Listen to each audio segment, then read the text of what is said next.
Cette semaine paraît aux éditions Gallimard le dernier livre de Tar Benjelloun intitulé Le mariage de plaisir. Je ne sais pas si on verra bien la couverture car souvent ces vidéos inversent en quelque sorte le sens de l'écriture. C'est donc le dernier ouvrage de cet écrivain franco-marocain et comme d'habitude, il le situe dans ce Maroc qui est le pays de son enfance et où il a gardé de grandes attaches. Et il s'agit, comme souvent, d'un conte qui est très inspiré un petit peu de l'esprit des contes des Mille et une nuits. Et d'ailleurs, c'est une référence explicite puisque le livre commence par un incipit qui évoque le personnage de Scheherazade qui va raconter à son roi une nouvelle histoire, une nouvelle nuit pour prolonger en quelque sorte sa vie suspendue à ces histoires qu'elle raconte tous les jours. Là, il présente aussi un personnage qui est déjà apparu dans ses romans. C'est un vieux sage, un conteur, Goa, qui vient tous les ans à Fès, à une certaine saison. On l'attend avec impatience, car ce vieil homme très bizarre s'installe là et se met à raconter des histoires. Et il va donc nous entraîner sur ce chemin. Et ce chemin va partir de Fès, où un commerçant très aisé, qui est marié, qui a une femme, Fatma, et une famille. Il a même un enfant, c'est un enfant qui est né avec un handicap, ce qu'on appelle un enfant trisomique, mais que lui a pris comme un signe de Dieu, comme tout le monde d'ailleurs autour de lui, et qui est un enfant plein de sagesse, qui lui a donné en quelque sorte une sorte de sérénité aussi. Et ce commerçant va régulièrement au Sénégal, nous sommes dans les années 50 à peu près, pour acheter des marchandises qu'il revendra ensuite à Fès. Et il fait ce long voyage qui va de Fès à Dakar et retour. Et comme c'est un homme simple mais assez pieux, et que bien que aimant sa femme, mais cette longue absence l'oblige en quelque sorte, pour satisfaire ses besoins sexuels, à prendre des maîtresses, peut-être des prostituées qui risquent de lui donner des maladies, ou en tout cas l'entraîner dans une vie de débauche, ce qu'il ne veut pas. Alors, il se résout à faire une tradition qui existait d'ailleurs, et qui était de contracter un mariage au Sénégal avec une Sénégalaise, une femme noire du Sénégal, et cette femme, qui est jeune, il va l'épouser pour ce qu'on appelle un mariage de plaisir. Et comme ça, il pourra vivre très légalement en concubinage au Sénégal, mais légal en quelque sorte. Et il va tomber amoureux de cette femme-là tellement qu'il va, au bout d'un moment, la ramener à Fès, et même il aura avec elle deux jumeaux, un noir et un blanc. Et il va installer cette femme d'abord dans sa maison, mais la cohabitation ne se passe pas très bien avec la première femme, on le comprend assez volontiers. Et donc il va installer cette femme sénégalaise, Fatou, et qui va élever ses enfants et dans une autre maison. Et cet homme va partager sa vie entre ces deux demeures, et le temps s'écoule ainsi, les enfants grandissent. Et les deux enfants qu'il a eus de cette femme sénégalaise vont à leur tour se marier. Lui-même, Amir,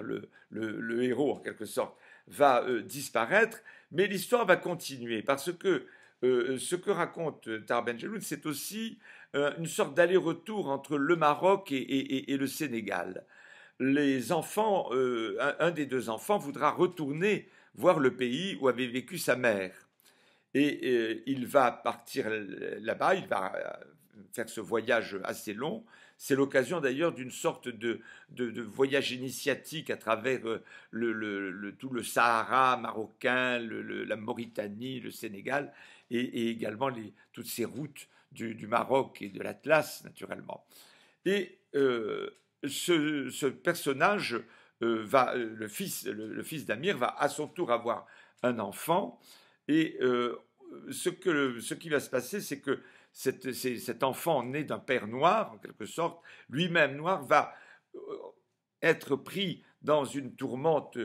dans les années actuelles, puisqu'il, voulant revenir au Maroc, et, il va, après avoir disparu un certain temps sans donner de nouvelles au Sénégal, il revient, il retrouve en quelque sorte sa famille, tout se passerait bien, mais il ne s'intègre pas. Et le sujet du roman de Tarbet est un sujet sur la relation pas si évidente que ça, empreinte d'une certaine, ce qu'il faut bien appeler, ce qu'il appelle lui-même d'ailleurs, le racisme que les populations arabo-musulmanes blanches éprouvent à l'égard des musulmans africains noirs. Et ce racisme qui ne s'exprime pas d'une manière euh, aussi vive que dans d'autres endroits est quand même bien réel et crée en quelque sorte des frustrations et des douleurs et des sentiments qui ne sont pas toujours des bons sentiments. Et le petit-fils donc du premier personnage, de ce commerçant de Fès, va connaître un drame affreux parce que il va se mêler en quelque sorte à toutes ces populations ce qu'on appelle subsahariennes, qui sont des gens du Mali, du Sénégal, d'autres pays de l'Afrique noire, qui viennent au Maroc et attendent à Tanger le moment d'embarquer de passer le détroit de manière clandestine souvent pour se rendre en Espagne et de là en Europe. Ils font partie de ces terribles flots de réfugiés et d'immigrés clandestins qui forcent les frontières de l'Europe, franchissent des barrières, souvent essaient de traverser sur des bateaux qu'on appelle des pateras en espagnol, bateaux qui sombrent en mer, il y a des noyades, et c'est ce drame presque au quotidien que vit d'ailleurs le détroit de Gibraltar, qui est un peu conté dans ce livre-là. Et l'histoire d'ailleurs va devenir tragique parce que cet enfant-là, ce jeune homme, Salim, va essayer de traverser et au cours de cette tentative de franchir les barrières de l'enclave espagnole de Ceuta, eh bien, il va être victime en quelque sorte de tirs et il mourra sur ces barbelés de la frontière entre le Maroc et l'enclave espagnole. Et de ce drame affreux, la famille va se ressouder un petit peu et essayer de retrouver une sorte de sérénité et de tirer en quelque sorte dans le souvenir de ce disparu les raisons d'espérer en l'avenir. C'est donc un livre assez sombre, mais c'est un livre utile parce que je crois qu'il rend compte un peu de la situation du Maroc entre ce temps très ancien qui était le temps de la présence française, de ce protectorat, avec ses hauts et ses bas naturellement, mais où les choses étaient en même temps à la fois plus difficiles, mais aussi plus simples, un monde qui était un monde organisé en quelque sorte, le monde où on pouvait faire un mariage de plaisir, où on pouvait élever